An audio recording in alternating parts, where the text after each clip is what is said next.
अप्रत्यक्ष कर। सीमा शुल्क से संबंधित मेरे प्रस्तावों का उद्देश्य टैरिफ संरचना को युक्तिसंगत बनाना है और शुल्क प्रतिलोम का समाधान करना है। इससे घरेलू विनिर्माण और मूल्य संवर्धन को सहायता मिलेगी, निर्यात को बढ़ावा मिलेगा, व्यापार सुविधाजनक बनेगा और आम आदमी को राहत भी मिलेगी। जुलाई 2024 के बजट में घोषित सीमा शुल्क दर संरचना की व्यापक समीक्षा के भाग के रूप में मैं 7 टैरिफ दरों को हटाने का प्रस्ताव करती हूँ। ये 2023-24 के बजट में हटाई गई थी। 7 टैरिफ दरों से के अतिरिक्त हैं। इसके बाद शेष बची टैरिफ दरें शून्य दर पर सहित 8 रह जाएंगी।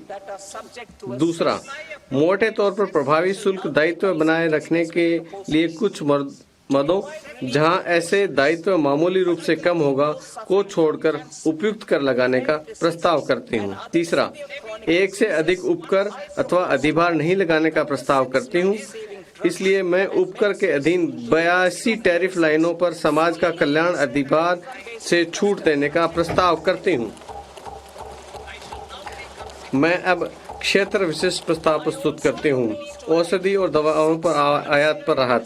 मैं रोगियों, विशेष रूप से कैंसर, असाधारण रोगों और अन्य गंभीर जीर्ण रोगों से पीड़ित रोगियों को राहत देने के लिए 36 जीवन रक्षक औषधियों और दवाओं को बुनियादी सीमा शुल्क से पूरी तरह छूट देने का प्रस्ताव करती हूँ। मैं 6 जीवन रक्षक दवाओं को 5% के रियायती सीमा शुल्क वाली दवाओं की सूची में शामिल करने का प्रस्ताव करती हूँ। पूर्ण रूप और रियायती शुल्क उपयुक्त के निर्माताओं के लिए थोक औषधियों पर भी इसी प्रकार ये लागू होंगे।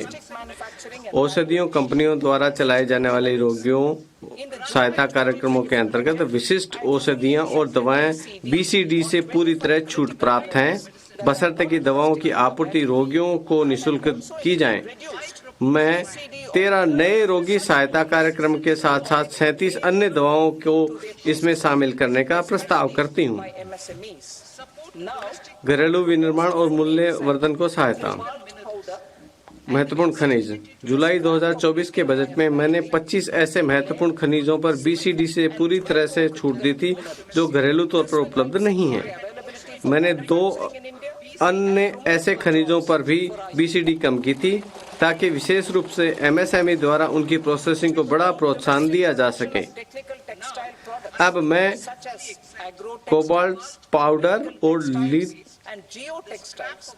लिथियम आयन बैटरी, पारा, जिंक और 12 अन्य महत्वपूर्ण खनिजों के अपशिष्ट एवं अवशिष्ट पर पूरी तरह से छूट का प्रस्ताव करती हूँ।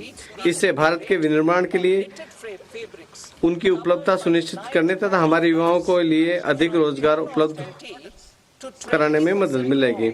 मैं प्रतिस्पर्धी मूल्यों पर तकनीकी वस्त्र उत्पादों जैसे कृषि वस्त्रों, चिकित्सा वस्त्रों, भू वस्त्रों के घरेलू उत्पादन को बढ़ावा देने के लिए पूरी तरह से छूट का प्रस्ताव। वस्त्र मशीनरी की सूची में 2 अन्य प्रकार के शटल रहित करघों को शामिल करने का प्रस्ताव करती हूँ। मैं नो टैरिफ लाइन के द्वारा कवर किए गए बुने वस्त्रों पर 10% अथवा 20% के BCD दर को संशोधित कर 20% अथवा 115 रुपये प्रति किलोग्राम जो भी अधिक हो करने का भी प्रस्ताव करती हूँ। हमारे मेक इन इंडिया नीति के अनुसार और प्रतिलोम शुल्क संरचना को ठीक करने के लिए मैं इंटरेक्टिव फ्लैट पैनल डिस्प्ले पर BCD को 10% से बढ़ाकर 20% करने और ओपन सेल तथा अन्य घटकों पर BCD को कम करके 5% का प्रस्ताव करती हूँ। वर्ष 2023-24 के बजट में मैं LCD LED टेलीविजन के ओपन सेल के विनिर्माताओं के लिए ओपन सेल के पुर्जों पर BCD को 5% से कम करके 2.5% कर दिया था। ऐसे ओपन सेल के विनिर्माताओं को और बढ़ावा देने के लिए हम इन पुर्जों पर BCD छूट प्राप्त होगी। Lithium ion battery. मैं इलेक्ट्रॉनिक वाहनों के बैटरी के विनिर्माण के लिए 35 अतिरिक्त पूंजी वस्तुओं और मोबाइल फोन बैटरी विनिर्माण के लिए 28 अतिरिक्त पूंजी वस्तुओं को छूट प्राप्त पूंजीगत वस्तुओं की सूची में शामिल करने का प्रस्ताव करती हूँ। इससे मोबाइल और इलेक्ट्रॉनिक वाहन दोनों के लिए लिथियम आयन बैटरी के घरेलू विनिर्माण को बढ़ावा मिलेगा। पौध परिवहन क्षेत्र, ये मानते हुए कि पौध परिवहन में उत्पादन शुरू करने से पहले की लंबी अवधि होती है, मैं जल पोतों के विनिर्माण के लिए कच्चे माल घटकों, उपभोज्यों तथा पुर्जों पर अगले 10 वर्षों तक BCD से छूट जारी रखने का प्रस्ताव करती हूँ।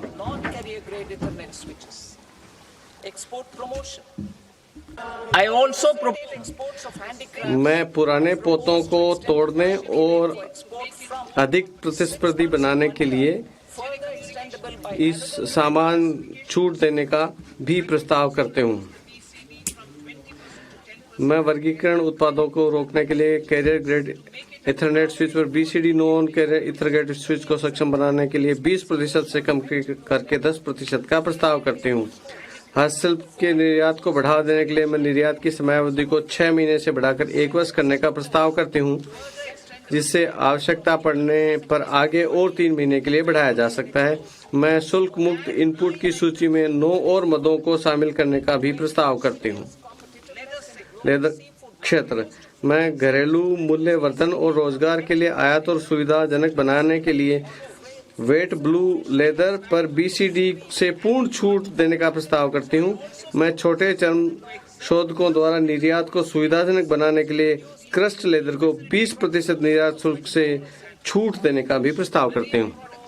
समुद्री उत्पाद, वैश्विक समुद्री खाद्य व्यापार को भारत की प्रतिस्पर्धात्मकता को बढ़ाने के लिए विनिर्माण हेतु फ्रोजन फिश पेस्ट और इसके जैसे उत्पादों के निर्यात पर BCD को 30% से घटाकर 5% करने का प्रस्ताव करती हूँ।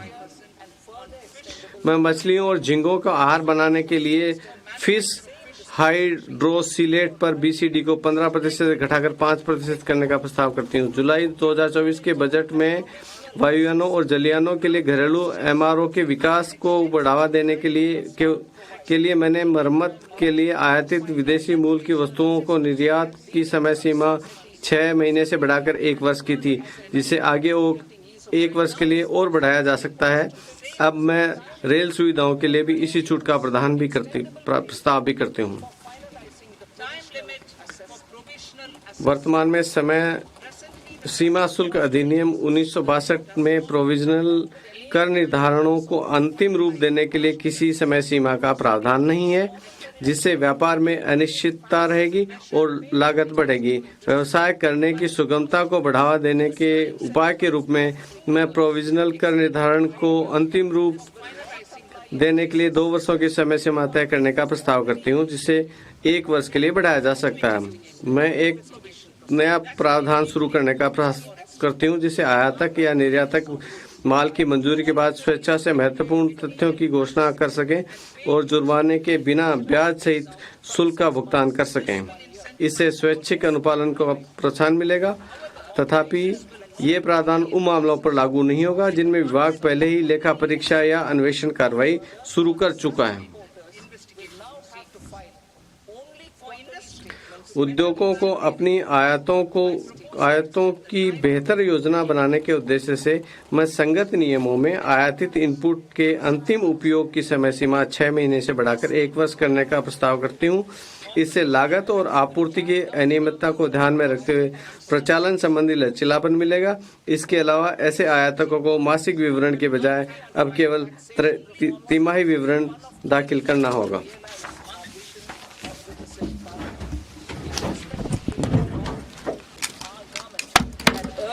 Ushered in Bharatiya Nyaya Sanhita, replacing Bharatiya Danda Sanhita. I am happy to inform. अपने प्रत्यक्ष कर प्रस्तावों पर आती हूँ। भाग क में मैंने विकसित भारत के विजन को साकार करने के लिए कराधान सुधारों को मुख्य सुधारों के रूप में संक्षिप्त रूप में रेखांकित किया है। आपराधिक विधि के संबंध में हमारी सरकार ने हाल ही में भारतीय दंड संहिता के स्थान पर भारतीय न्याय संहिता को अधिनियमित किया है। मुझे इस सम्मानित सदन और देश को यह बताते हुए हर्ष हो रहा है कि नया आयकर विधेयक भी न्याय की इसी भावना को आगे बढ़ाएगा। यह नया विधेयक अध्यायों और शब्दों की दृष्टि से वर्तमान विधि की अपेक्षा आधे से कम एवं पाठ रूप में सुस्पष्ट और प्रत्यक्ष होगा। यह करदाताओं और कर प्रशासन के लिए समझने में आसान होगा, जिससे कर सुनिश्चितता आएगी और मुकदमेबाजी कम होगी। तथापि सुधार मंजिल नहीं है, बल्कि हमारे लोगों और अर्थव्यवस्था के लिए अच्छे परिणाम प्राप्त करने के साधन मात्र हैं। सुशासन प्रदान करने के लिए प्रक्रियाशील होने की आवश्यकता होती है।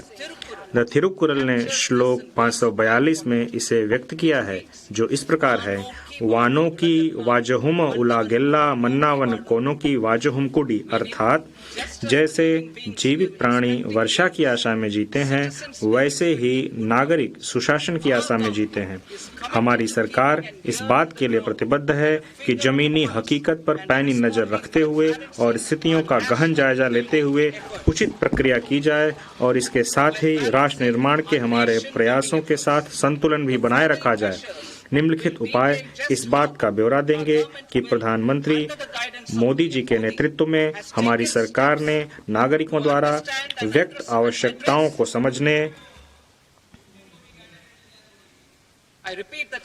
और मैं पुनः इसको दोहराती हूँ कि निम्नलिखित उपाय इस बात का ब्यौरा देंगे कि प्रधानमंत्री मोदी जी ने के नेतृत्व में हमारी सरकार ने नागरिकों द्वारा व्यक्त आवश्यकताओं को समझने और उसे संबोधित करने के लिए किस प्रकार के कदम उठाए गए हैं। मेरे कर प्रस्ताव इसी मनोभाव से प्रेरित हैं।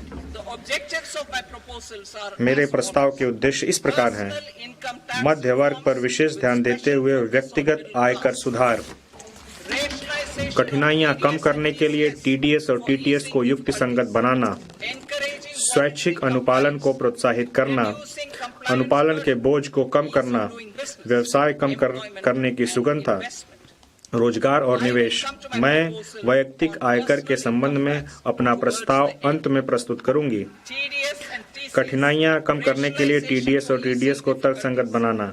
मैं टीडीएस की दरों और सीमाओं की संख्याओं को उसे युक्ति संगत बनाने का प्रस्ताव करती हूं।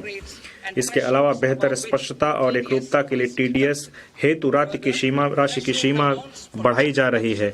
वरिष्ठ नागरिकों के लिए ब्याज दर पर कटौती की सीमा 50,000 से दोगुनी बढ़ाकर 1 लाख की जा रही है।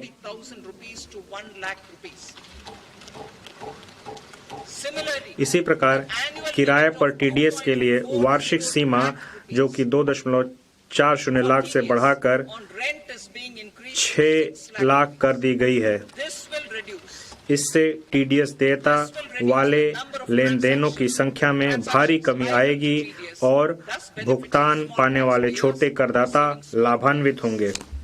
भारतीय रिजर्व बैंक की उदारीकृत धन संप्रेषण स्कीम के अंतर्गत धन संप्रेषणों पर टीसीएस की सीमा को 7 लाख से बढ़ाकर 10 लाख कर दिया गया है। मैं शिक्षा प्रयोजनों के लिए उन धन संप्रेषणों पर टीसीएस को हटाने का प्रस्ताव भी करती हूं, जहां ऐसे धन संप्रेषण निर्दिष्ट वित्तीय संस्था से लिए गए ऋण से हों।